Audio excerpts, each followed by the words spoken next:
በወሎ ሻለቃ መሪው ከነአጃቢው ሲሸኝ በጎጃም ዛሬም ተደግሟል። ከሞጣ ከተማ በቅርብ ርቀት ሙገር ቻይና ካምፕ ሰፍሮ በነበረው የአገዛዙ ኃይል ላይ ከፍተኛ ድልን የተቀዳጀው ፋኖ የአውደ ውጊያ ዝርዝር መረጃ ሰጥቷል። የኦፕሬሽን ስምሪት የወሰዱት ፋኖ አባላቱ በድል ተመልሰዋል። ዝርዝር የአውደ ውጊያ መረጃዎቹን ታዳምጧቸዋላችሁ። በወለጋ ወረራ ያሰበው ጦር ተወሮ ተመቷል። የይበልጣል መኮንን አዲስ ዓለም ክፍለ ጦር በእሙር ወረዳ ታሪካዊ ድል ተቀዳጅቷል። የአገዛዙ ጦርና የክልሉ ጸጥታ ኃይሎች ተበትነዋል። ሌላኛው የሰዓቱ የግንባር መረጃችን ነው። የሱዳን ግፍን በሚመለከት ለዓለም አቀፉ የወንጀለኞች ፍርድ ቤት አይሲሲ በቀረበ ሰነድ ላይ ከፍተኛ የኤሚሬትስ የኢትዮጵያና የቀጠናው ባለስልጣናት ስም ተጠቀሰ። አብይ አህመድ የዚህ ቀውስ ዋነኛ ተዋናይ ናቸው። ጉዳዩ ዓለም አቀፍ መነጋገሪያ ሆኗል። ትሰሙታላቸው። በደቡብ አፍሪካ የተቀሰቀሰው ጸረ ስደተኞች ተቃውሞ ከተሞችን ዘጋ። በኢትዮጵያውያን ላይ ከፍተኛ ስጋት አነገሰ። ኢትዮጵያውያኑ ተጨንቀዋል። ከተሞቹ በአመፀኞቹ ተናውጠዋል። ተመልክተነዋል። ታደምጡታላቸው። ሰላም፣ ጤና፣ ፍቅር የምንመኝላችሁ ውድ የብላክ ላይን ሚዲያ ቤተሰቦቻችን እናንተን ይመጥናሉ ብለን ያሰብናቸውን የተመረጡ ዕለታዊ የግንባርና ወቅታዊ መረጃዎችን ወደ እናንተ ይዘን ቀርበናል። ቻናሉን ሰብስክራይብ በማድረግ ቤተሰብ እንድትሆኑን እየጋበዝን ወደ መረጃዎቹ እናመራለን። የብልጽግናው አገዛዝ የህልውና ቀውስ እየተባባሰ ሲመጣ የፋኖ እዝ በተለያዩ ግንባሮች ያስመዘገባቸው ስልታዊ ድሎች የጥንካሬ ምልክት ተደርገዋል። የኦህዴድ ብልጽግና ስብስብ ስልጣኑን ለማስጠበቅና የህዝብን የለውጥ ጥያቄ በኃይል ለመጨቆን የከፈተው የጦርነት ስትራቴጂ በመላው አማራ ክልል በከፋ ውድቀት ላይ እንደሚገኝ የሚያሳዩ መረጃዎች እየወጡ ነው። በትጥቅ በሰው ኃይልና በስልጠና የበላይነት አለኝ የሚለው የአገዛዙ ጦር በፋኖ ኃይሎች በሚሰነዘሩ ድንገተኛ የተቀናጁና ስልታዊ ጥቃቶችም ክፉኛ እየተመታ መዋቅሩ እየፈራረሰ ይገኛል። በተለያዩ ግንባሮች የተካሄዱ የቅርብ ጊዜ የአውደ ውጊያና የልዩ ኦፕሬሽን ስኬቶች የአገዛዙን ጦር የሞራል ውድቀትና የፋኖን ስትራቴጂካዊ የበላይነት በግልጽ አሳይተዋል። በጎጃም ግንባር የአማራ ፋኖ ብሔራዊ ንቅናቄ ቴዎድሮስ ዕዝ 201ኛ ኮር ባደረገው መጠነ ሰፊ አውደ ውጊያ በአገዛዙ ጦር ላይ ታሪካዊ የተባለለትን ምት አሳርፏል። በ54ኛ ክፍለ ጦርና በሻለቃ ቃል ኪዳን በሚመራው ሳተናው ሻለቃ የተቀናጀ ጥቃት በሞጣ ወረዳ ሙገር ቻይና ካምፕ ላይ ሰፍሮ የነበረው የጠላት ኃይል መፈራረሱ ታውቋል። በዚህ ወሳኝ ውጊያ ላይ የአገዛዙ አንድ ሙሉ ሬጅመንት ኃይል ሙሉ በሙሉ የተደመሰሰ ሲሆንም ከፍተኛ መጠን ያለው ወታደራዊ ትጥቅና ቁሳቁስ በፋኖ እጅ ገብቷል። ከተማረኩት ቁሳቁሶች መካከል 47 ክላሽንኮቭ ጠመንጃዎች፣ 2 ብሬንና 1 ድሽቃ፣ 1 ስናይፐር፣ 5 አብራራውና 4 ኤስኬኤስ ጠመንጃዎች፣ በርካታ ቁጥር ያላቸው ተተኳሽ ጥይቶችና ወታደራዊ ስንቅ በፋኖ ተማርኳል። ይህ ድል የአገዛዙን ከባድ የጦር መሳሪያዎች የማንቀሳቀስ አቅም ያዳከመና ለፋኖ ደግሞ ተጨማሪ የትጥቅ አቅም የፈጠረ ሆኗል። በሸዋ ግንባር የብልጽግናው አገዛዝ ህዝብን ለማሸበርና ንብረትን ለመበዝበዝ የሚያሰማራቸው ታጣቂ ሚሊሻዎች በሸዋ ጠቅላይ ግዛት አይቀሬው እጣ ፈንታ ደርሶባቸዋል።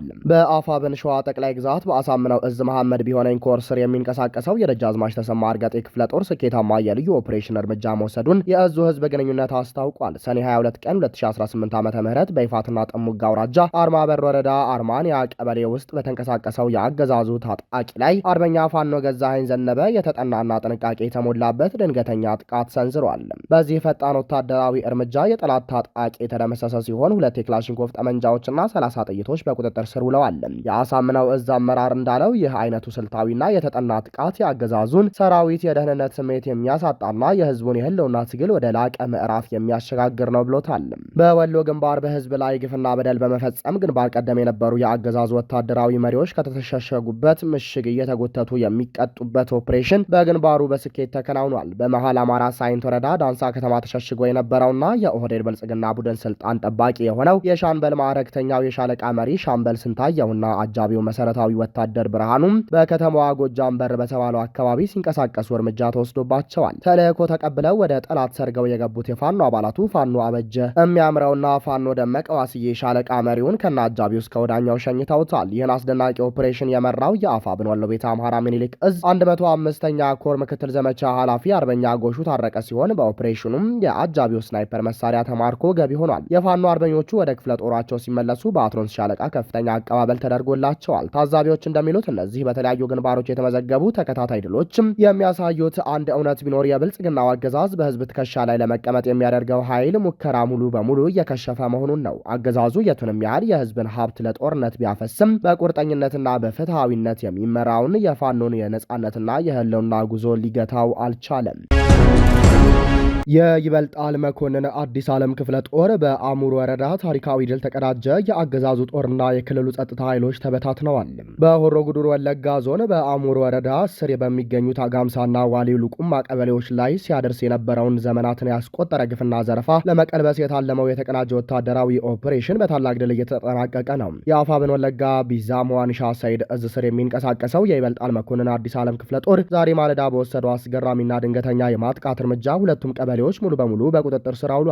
የብልጽግናው አገዛዝ መደበኛ ሰራዊት ከክልሉ የአድማ ብተና፣ ሚሊሻ፣ ፖሊስ፣ ሪፐብሊካን ጋርድና ጋቸና ሲርና ከተባሉ የጸጥታ መዋቅሮች ጋር በመቀናጀት አጋምሳን መነሻ አድርጎ ይንቀሳቀስ ነበረ። ይህ ኃይል ከአጋምሳ ተነስቶ እስከ ጣቦ ሶንቶምና ቡሬ ወረዳዎች ድረስ በመዝለቅ ንጹሐንን የመግደል የአማራን ማህበረሰብ ሀብትና ንብረት የመዝረፍና የማፈናቀል እኩይ ተግባር ሲፈጽም የቆየ ቢሆንም ዛሬ ግን የህዝብ የቁርጥ ቀን ልጆች በሆኑት የፋኖ ተዋጊዎች የማያዳግም ቅጣት ደርሶበታል። ዛሬ ጠዋት በተደረገው እጅግ ከባድና ፍልሚያ በተሞላበት ውጊያ የአገዛዙ ኃይል የፋኖን ክንድ መቋቋም አቅቶት በሁለት አቅጣጫዎች ወደ አሙር ወረዳና ወደ ጣቦ ሳንቶም ነፍስ ውጪ ነፍስ ግቢ በማለትም የመሸገበትን ወታደራዊ ምሽግ ጥሎ ለመውጣት ተገዷል። በተጠናውና በተሳካው የጦር ግንባር ተጋድሎ በአገዛዙ ኃይል ላይ የደረሰው የሰውና የቁሳቁስ ኪሳራ ከፍተኛ ሲሆን 43 ወታደራዊ ኃይሎች እስከ ወዲያኛው ተሸኝተዋል። 29 ቁስለኞች ሆነዋል። 14 ክላሽንኮቭ መሳሪያ፣ 1287 የክላሽንኮቭ ተተኳሽ ጥይት፣ 7 የወገብና የደረት የትጥቅ ዕቃዎች በምርኮ ወደ ፋኖ ካዝና ገብተዋል።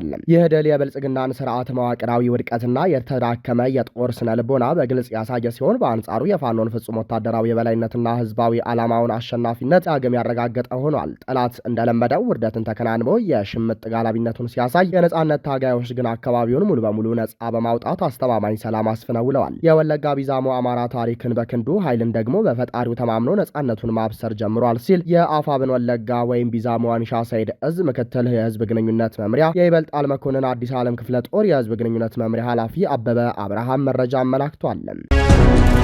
በደቡብ አፍሪካ የተቀሰቀሰው ጸረ ስደተኞች ተቃውሞ ከተሞችን ዘጋ። በኢትዮጵያውያን ላይ ከፍተኛ ስጋትንም አነገሰ። በደቡብ አፍሪካ ዋና ዋና ከተሞች ውስጥ የውጭ ሀገር ዜጎችንና ስደተኞችን ኢላማ ያደረገ ሰፊና የተቀናጀ ጸረ ስደተኞች ተቃውሞ መነሳቱን ተከትሎም በሀገሪቱ ከፍተኛ አለመረጋጋትና የጸጥታ ስጋት ሰፍኗል። አመፁ እየተስፋፋ በመምጣቱም በርካታ ከተሞችና የንግድ ማዕከላት ሙሉ በሙሉ ተዘግተዋል። ስደተኞች የስራ ዕድላችንን ቀምተውናል፣ ለወንጀል መስፋፋትን ምክንያት ናቸው በሚሉ መፈክሮችና ክሶች የተጀመረው ይህ ሰልፍ በፍጥነት ወደ አመፅ ተቀይሯል። በዚህም ሳቢያ በንግድ እንቅስቃሴያቸው የሚታወቁ ዋና ዋና ከተሞች የሚገኙ የንግድ ተቋማት፣ ትምህርት ቤቶችና የመንግስት መስሪያ ቤቶች ደህንነትን ለመጠበቅ ሲሉ ሙሉ በሙሉ ተዘግተው እንዲውሉ ተገደዋል። የተቃውሞ አስተባባሪዎችና ሰልፈኞቹ የውጭ ሀገር ዜጎች በአስቸኳይ ሀገሪቱን ለቀው እንዲወጡ በማስገደድ ላይ መሆናቸው ተዘግቧል።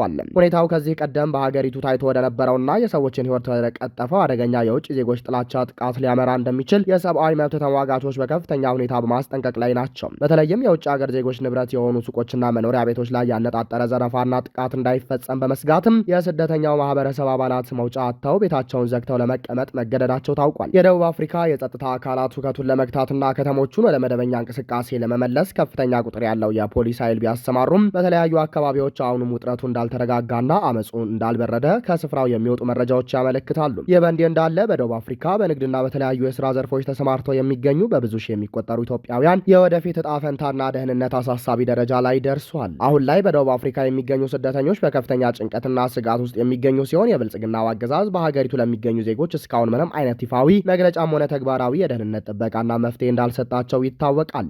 ዜጎች ንብረታቸውንና ሕይወታቸውን ለመታደግ ከራሳቸው ጥንቃቄ ባለፈ ከተወካይ አካላት ድጋፍ አለማግኘታቸውን ስጋቱን ይበልጥ እንዳገዘፈው እየተገለጸም ነው። ደቡብ አፍሪካ ወዴት እያመራች ነው የሚለውና የስደተኞች የሞት ሽሽት ቀጠና መጥፋቱ ነገሩን እንዲከርና ዓለም አቀፍ ትኩረት እንዲሻ አድርጎታል።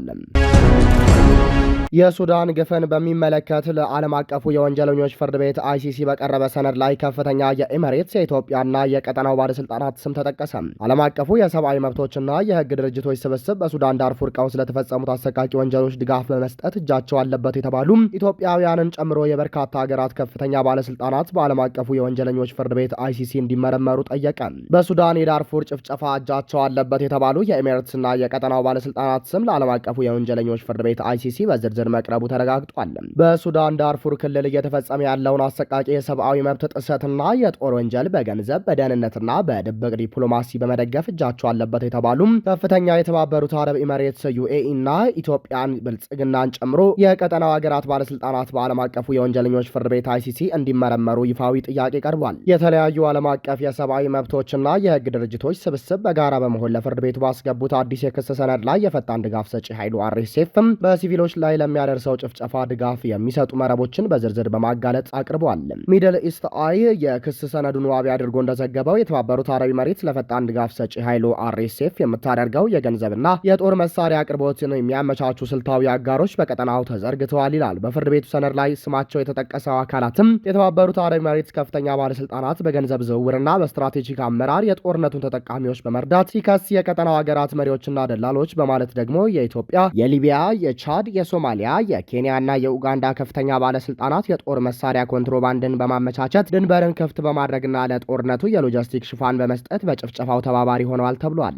ይህ ይፋ የሆነው መረጃ በአብይ አህመድ አስተዳደር ላይ ከፍተኛ የፖለቲካና የዲፕሎማሲ ውጥረት መፍጠሩም አልቀረም። አብይ አህመድ ይህንን ተጠቅሞ የኤሚሬትስንና የቀጠናውን ባለስልጣናት በማስተባበር የሱዳንን የእርስ በእርስ ውጊያ ድጋፍ በማድረግ የራሱን የውስጥና የውጭ ፖለቲካ ፍላጎቶች ለማስከበር እየተንቀሳቀሰ መሆኑን የፖለቲካ ታዛቢዎች ጠቁመዋል። የአብይ አህመድ ብልጽግና በሀገር ውስጥ ካሉ የጸጥታ ቀውሶች፣ የሰብአዊ መብት ጥሰት ክሶችና ኢኮኖሚያዊ ውድቀቶችን እንደማይደግፍ ለማስረዳት ጥረት እንደሚያደርግ የሚጠበቅ ሲሆን በሱዳን ቀውስ ውስጥ እጃችን የለበትም፣ ጉዳዩ የጥቂት ባለስልጣናትና የውጭ ደላሎች ሴራ ነው በማለት የራሱን ንጽህና ለማሳየት ከዚህ በፊት እንደሞከረ ቢገለጽም አሁን ይፋ የተደረገው መረጃ ግን በአደባባይ ያጋለጠው ሆኗል።